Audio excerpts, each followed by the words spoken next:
C'est-à-dire que quand vous vous engagez avec un cabinet en disant « moi je vais faire le travail jusqu'à ce qu'on fasse la levée des fonds que vous me payez après », 99% des gens ne payent pas.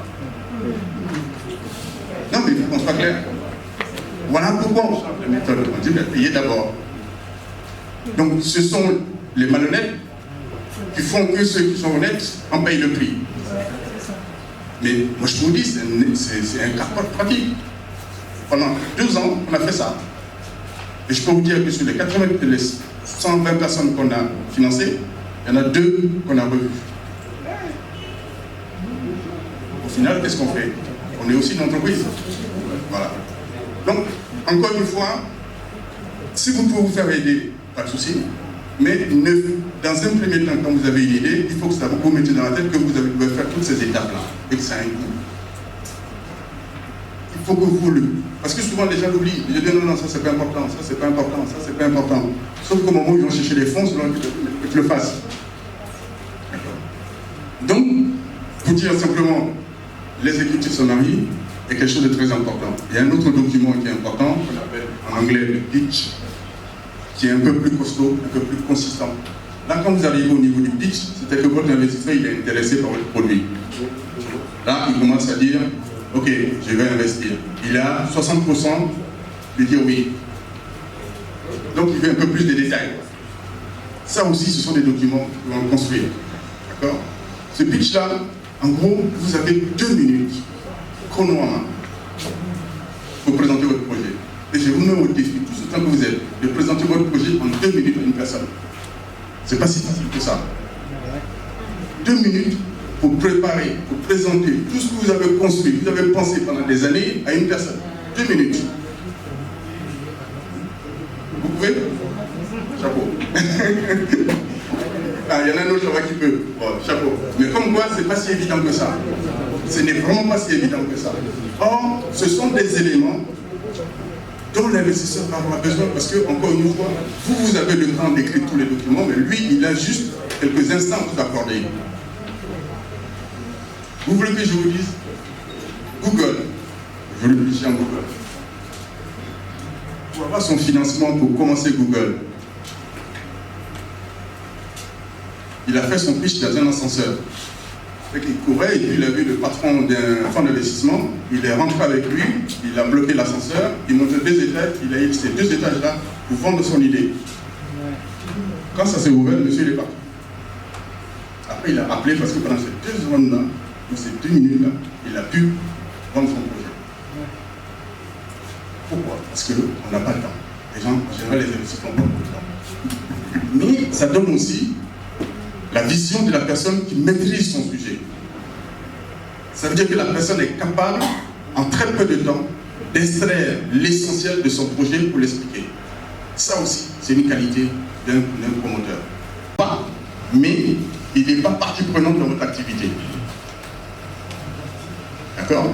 Et il y a un autre mode de fonctionnement qui est « je suis dans l'entreprise avec vous ». Je prends une part du capital. Je m'investis dans votre entreprise. Donc ça peut être des amis, ça peut être des business angels, ça peut être des fonds d'investissement, ça peut être ainsi de suite. Ça peut même souvent même du crowdfunding qui prennent des participations. Pourquoi on fait la différence entre ces deux? Parce que le fonctionnement n'est pas le même. Même pour vous. Celui qui vous prête de l'argent, vous avez qu'à le rembourser. Mais celui qui prend une participation dans votre entreprise, vous êtes associé. Donc il a droit à la parole. Ce n'est pas tout à fait la même chose. Donc ce sont des questions aussi qu'il faut se poser avant. Qu'est-ce que je recherche? Est-ce que je suis prêt à ouvrir mon capital? Est-ce que je suis prêt à avoir des associés? Ainsi de suite.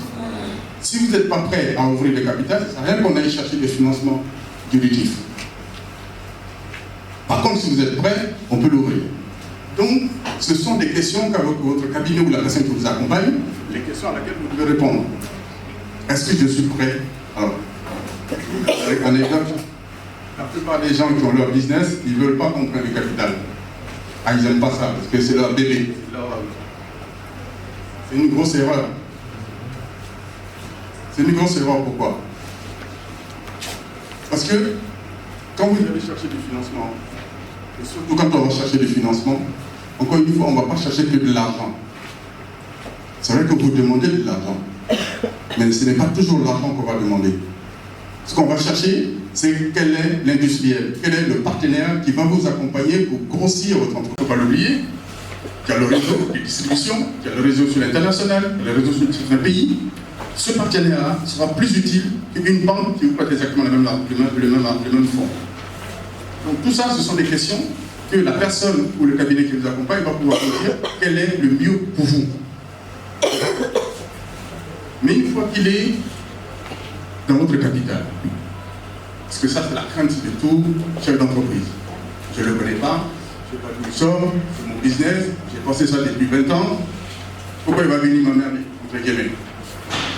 C'est vrai, parce que quand on crée une entreprise, c'est notre ADN qui est dedans. Ce qu'il faut savoir, c'est que quand on prend du capital, on peut ne pas rester. La personne ou le fonds d'investissement n'est pas obligé de rester. Ce sont des conventions que vous signez dès le départ. C'est ce qu'on appelle le pacte d'associés. Dans ce pacte d'associés, vous allez pouvoir définir le type de levée de fonds. Capital, de participation, emprunt, obligation et avance sur compte. Ça aussi, je crois qu'il y a beaucoup de gens qui ne le savent pas. Quand vous allez faire une levée de fonds, on fait une valorisation de votre entreprise ou de votre idée. C'est-à-dire qu'on va lui donner une valeur numéraire de votre entreprise. De n'importe quoi. Votre entreprise vaut 10 millions. Mais vous avez besoin de 100 millions pour développer votre entreprise. L'investisseur ne va pas prendre 100% de votre entreprise. Parce que votre entreprise vaut 10 millions, il apporte 100 millions. Donc logiquement, il est censé prendre tout. Non, c'est pas comme ça que ça se passe. C'est là où on rentre ce qu'on appelle le compte d'associé. Qu'est-ce que c'est qu'un compte d'associé? Mon entreprise veut 10 millions et je vais lui céder 50%, donc 5 millions. Pourtant, il va me apporter 100 millions. C'est de ça que j'ai besoin pour ma croissance, pour mon développement, et ainsi de suite. On va prendre les 5 millions qu'on va mettre en capital, qui va représenter 50%, et les 95 millions qui restent, on va le mettre ce qu'on appelle dans un compte d'associé. C'est un crédit d'associé. C'est-à-dire que vous, deux, en tant qu'associé, vous avez un crédit de 95 millions à votre associé. Je ne sais pas si je suis clair dans ce que je dis. Donc, ce n'est pas un prêt bancaire, mais c'est quand même une dette que vous, en tant qu'associé, vous négociez pour pouvoir rembourser. C'est quand même plus souple que d'aller chercher un crédit à la banque. Donc, il apporte 100 millions, mais il n'a que 50% de votre entreprise. Donc, aller lever des fonds et ouvrir son capital, ça ne veut pas forcément dire ouvrir à 100% son capital ou à 90% de son capital. Il peut apporter des milliards, le reste, c'est une question de gestion financière. Donc, n'ayez pas peur d'ouvrir un capital. Dans la finalisation, c'est là où on écrit le pacte d'associés. C'est là où on écrit maintenant, ok, vous avez mis 95 millions en compte d'associés, combien je vous rembourse? Combien la société vous rembourse? Parce que la société, oui. Christelle, ici de la société Florent. Je veux savoir, est-ce qu'il est possible d'ouvrir son capital à un associé pendant une période donnée? Par exemple, vous voulez avoir une entreprise familiale et rester dans ce temps jusqu'à la fin. L'élément le plus important quand on va chercher un investisseur, je vais encore insister dessus, c'est le pacte d'associés. Ce pacte d'associés, il sert à quoi? Il va définir comment vous, en tant qu'associé, vous allez travailler ensemble. Qu'est-ce que l'associé principal peut faire? Qu'est-ce que l'associé minoritaire peut faire? Combien de temps il va rester dans l'entreprise? Et s'il s'en va, c'est pas vendu à qui, comment, à quel prix? Tout ça, c'est dans le pacte d'associés. C'est l'élément qui vous lie à votre investisseur, dès le départ. Or, on s'est rendu compte qu'en Côte d'Ivoire, 99% des gens n'écrivent pas le pacte d'associés. Ils ouvrent le capital et puis on allez là. Sauf qu'une fois que vous avez ouvert votre capital, comme vous n'avez rien défini, comment vous faites pour fonctionner avec lui? Donc, le pacte d'associés, c'est ce qui va vous déterminer comment votre investisseur va fonctionner. On peut définir dans le pacte d'associés que votre investisseur, il est là pendant 3 ans. Au bout de 3 ans, vous n'avez rien à faire, il sort. Parce que dans le contrat, c'est déjà écrit que ces 30% ou ces 40% sont automatiquement achetés par an. Ça aussi, c'est fait dans le contrat. Donc tout ça, ce sont des éléments qui sont pris en compte à partir du moment où on vous accompagne clairement dans votre démarche de levée de fonds. Parce que je comprends bien que quand vous n'avez pas tous ces éléments, ce n'est pas facile d'accepter qu'on vienne dans votre entreprise. Mais on peut couvrir l'entreprise. Nous, on a fait des levées de fonds où l'investisseur avait 90% pendant 2 ans. L'entreprise. 90%. Et il a même exigé que le DG soit chez lui. Au bout de 2 ans, il est sorti. La personne a eu 50% de son entreprise. Donc, on fait encore une fois une levée de fonds. C'est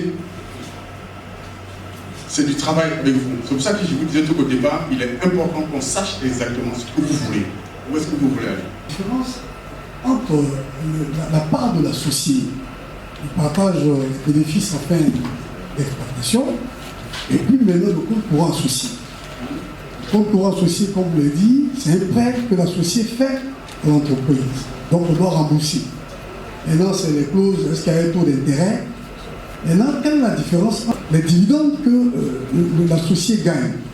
Parce que là, je n'arrive pas à voir un peu cette différence. Votre associé a mis 10 millions dans le compte d'associé, enfin dans l'entreprise pour que ça se développe.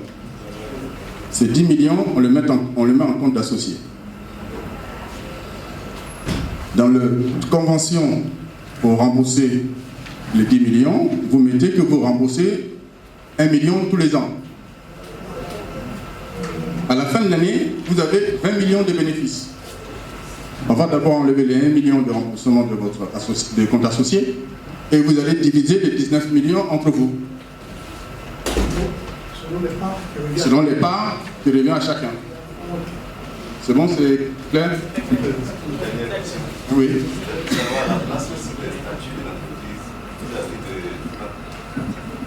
Alors, les statuts, il faut que ça soit le plus standard possible. Je vais vous dire pourquoi. Même le gérant, il ne faut pas qu'il soit dans le statut. La nomination du gérant, la nomination d'un DG, il ne faut pas que ça soit dans le statut. Parce que le statut, c'est quelque chose qui doit être immuable à un moment donné. Et il ne faut pas que ça bouge en permanence. Parce que le process même de le faire légaliser, il est long. D'accord? Donc, le statut doit définir, je dirais, le plus important dans le statut, c'est le nom et l'objet de la société. Le nom et l'objet de la société. Tout le reste, vous pouvez le mettre en annexe à un document qui peut vivre, ainsi de suite. Le pacte d'associés, vous pouvez faire un compte d'associés, vous pouvez faire une convention, ainsi de suite, mais qui sort des statuts. Parce que tout ce qui est dans le statut, le processus de modification est long et compliqué. C'est des questions maintenant. Bon, c'est pour rebondir un peu sur ce que vous venez de dire. Donc, par exemple, quelqu'un qui a une SARL unipersonnelle, dans ce cas-là, est-ce qu'il peut ouvrir son capital à quelqu'un plus facilement, vu ce que vous êtes en train de dire? Si vous ouvrez votre capital, obligatoirement, le statut de l'entreprise change. Parce que dans le statut, vous devez avoir les associés. C'est d'abord parce que vous avez dans les statuts d'associés que vous pouvez faire un pacte d'associés. Donc si vous avez un statut aujourd'hui qui est unipersonnel, que vous pouvez avoir un associé, les statuts obligatoirement changent. Parce que déjà, ça sera plus unipersonnel, ça sera SAL ou SA ou autre chose. Donc ça, c'est une obligation de changer son statut. Moi, c'est Mme Konaté. Merci, M. Guédé. Je sais que vous connaissez beaucoup de nos membres.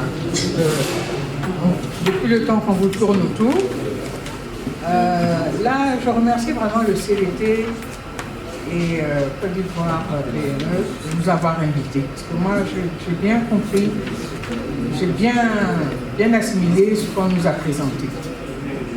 Il y a quelques années, moi-même, j'ai monté une entreprise. Ça a été la première entreprise, justement, à transformer de l'amidon de manioc qui était distribué en grande surface. Et même avec les usines, on arrivait à avoir des marchés. C'était sur fonds propres et tout. Et quand ça commençait à se développer, quand je vais à IDT, je vais voir Pierre Paul, on me dit, ton entreprise, aujourd'hui, il faut passer à 200 millions, il faut... Je vous assure que j'ai paniqué. Parce que j'arrivais à peine à gérer une histoire de 10 millions. Là, on me faisait passer à une autre étape. Je ne voyais pas comment moi je pouvais gérer ça. En fait, c'est la méconnaissance de ce genre de choses qui a fait que j'ai paniqué. Si j'avais eu connaissance de tout ça, j'aurais su quoi faire. Donc, pour ne pas me créer des problèmes, je suis restée tranquille dans mon coin. Bon, maintenant que nous sommes là, nous, le réseau, et comme je dis, vous nous connaissez parce qu'on vous tourne autour, mais en fait, c'est parce qu'on ne sait pas par quel vous prendre. Donc, Côte d'Ivoire PME. Après ce qu'on vient d'entendre, par quel bout nous commençons? Parce que les membres du réseau, il y en a beaucoup comme moi. Hein. On entend parler des choses, mais on a un peu peur. Par quel bout pouvons-nous commencer? C'est-à-dire, on sort de là. On va où? On va à Côte d'Ivoire PME ou on va directement chez vous? Que faisons-nous? Je vous remercie. Ce que je vous propose, on va faire la pause café et puis après on va passer aux réponses et à d'autres questions. Si la fêtière et ses adhérents ont une structure qui permet à un investisseur de s'assurer que l'argent qu'il va aller chercher va être remboursé, il n'y a pas de raison. Et encore une fois, c'est toujours au cas par cas parce qu'il y a des fêtières qui sont des fêtières mais qui ne sont pas structurées correctement, donc on ne peut pas aller chercher l'argent. On n'a pas évoqué ce cas-là, mais juste pour votre information, il faut savoir que normalement, tout peut être protégé. D'accord? Vous avez des structures qui permettent en fait de protéger même une idée. Ça, il faut absolument que vous le sachiez, parce qu'on n'est pas tous au même niveau. C'est vrai que ça coûte de l'argent, mais si vous avez peur, vous pouvez investir dans une protection de vos idées. D'accord? Par rapport en fait aux gens effectivement qui peuvent vous l'expliquer. Voilà, c'est juste la petite...